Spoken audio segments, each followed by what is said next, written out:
guys! Welcome back to my YouTube channel. Maraming salamat na napadpad ka sa aking channel guys. So don't forget to like and subscribe and pindutin nyo na lang din po yung notification bell para lagi kayong updated sa aking mga video.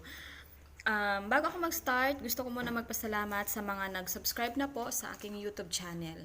So ayun. Ngayon guys, gagawa ako i-share ko sa inyo ang gumawa ng maruya. So, ang kailanganin natin is, of course, yung saging na saba. Yan. Next, yung ating flour, yung ating harina. Ano to guys, 1.5 cups. Next, yung ating food color. Orange yung food color na gagamitin ko. And then yung yeast, ito yung pampaalsa natin. Tapos yung 1 cup of water. Ayan. At yung cooking oil. Yan. And then yung ating sa ngayon guys, bibigyan ko siya ng bagong twist. Gagamitan ko siya ng evaporated milk. So ito. Yun ang ipanghahalo ko sa tubig guys. So, start na po. Hihiwa muna tayo ng ating saging. So, hihiwain ko muna siya. Hugas na to guys. Kailangan hugasan natin yung ating banana. So guys, tapos na natin siyang balatan, isa-slice na lang natin po siya. So gagawin ko dito is 3 slice ng maninipis.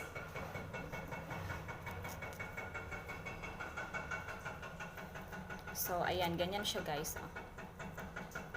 Yan, gawin natin siyang 3 slice. So ayun guys, natapos ko na siyang hiwain lahat.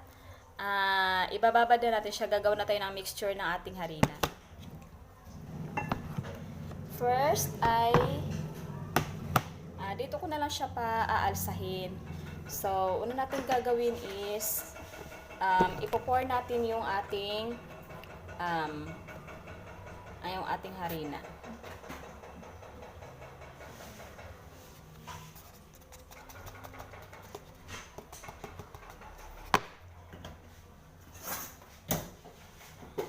Next, nating ilalagay is yung ating food color.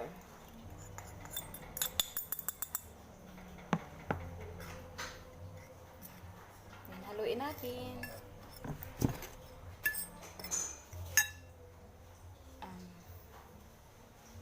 Next po, yung tubig is isasama ko dahil siya dito sa may evap.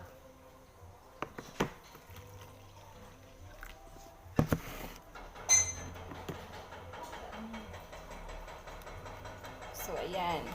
Kukunawin lang natin siya, guys. And then,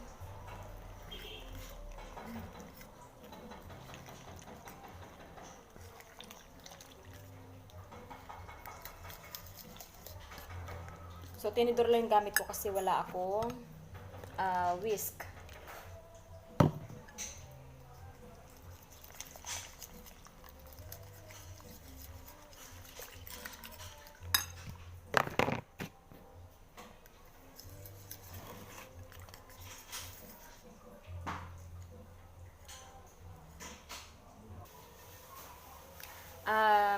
So guys, meron pala tayong egg. Nakalimutan ko lang kanina. So lalagyan natin na siya ng egg. Isa lang yung gagamitin ko, large size na egg.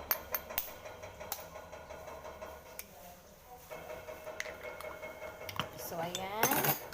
And then, kukunawin lang natin siya ulit hanggang sa maging wala na yung buo-buo ng mga harina. Kailangan natin maging smooth yung ating mixture.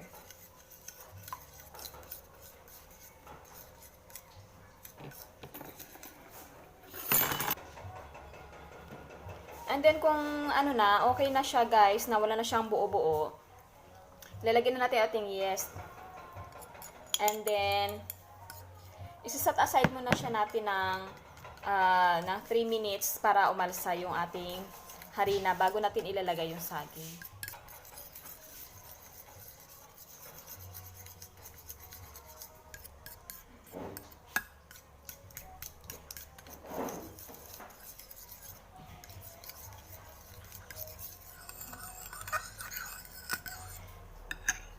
So, ayan na guys. Ready na siya. Atin na siyang ipaalsahin. So, hayaan muna natin siya na umalsa. Iwanan natin siya ng 3 minutes. So, ayan guys. Umalsa na siya. Gagawin natin, ilalagay na natin yung ating saging. So, sama-sama ko na siya lahat.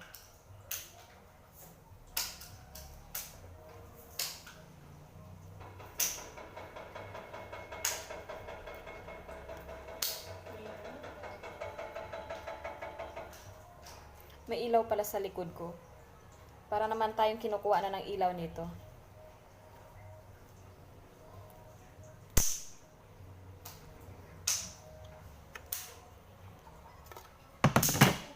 So, ayan.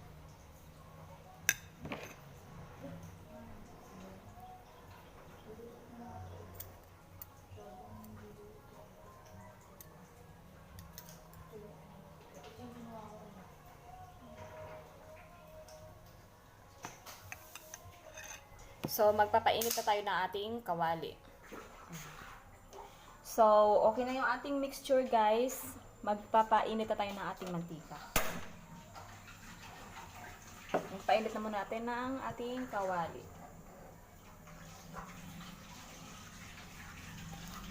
Yan. Antayin mo natin siyang uminit. So, ayan, mainit na yung ating mantika, ay ating kawali. Ilalagay na natin yung ating mantika. So, kailangan guys, maraming mantika na ilalagay nyo. Kasi, para lubog siya talaga.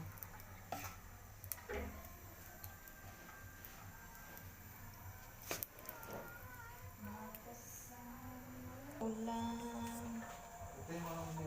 Ha?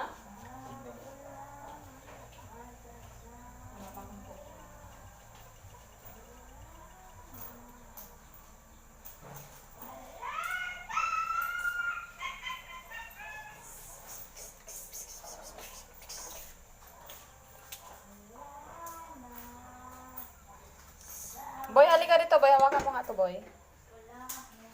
Boy. Boy, bilisan mo.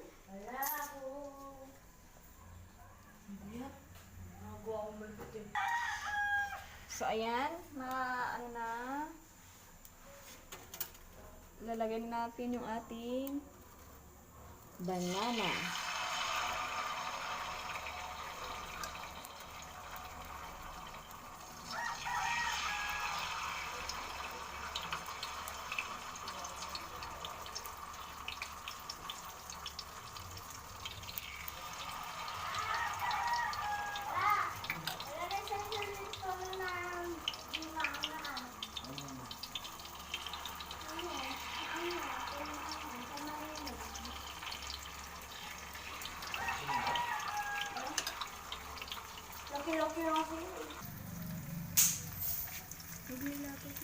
So, ayan na siya. Nabaliktad na natin.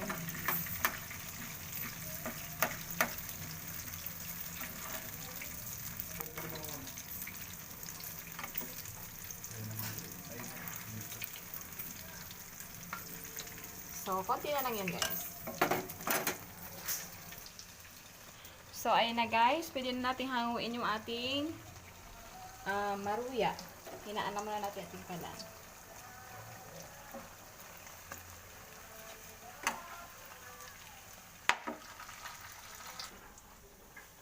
So, ayun guys. Meron na tayong naluto na.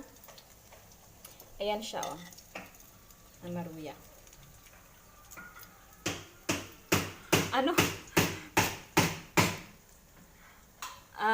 Medyo siya, tostado yung pagkagawa ko. Kasi masarap yung tostado malutong. Yan. So, lalagyan natin siya ng asukal on top. Yan. Para matamis ng kaunti.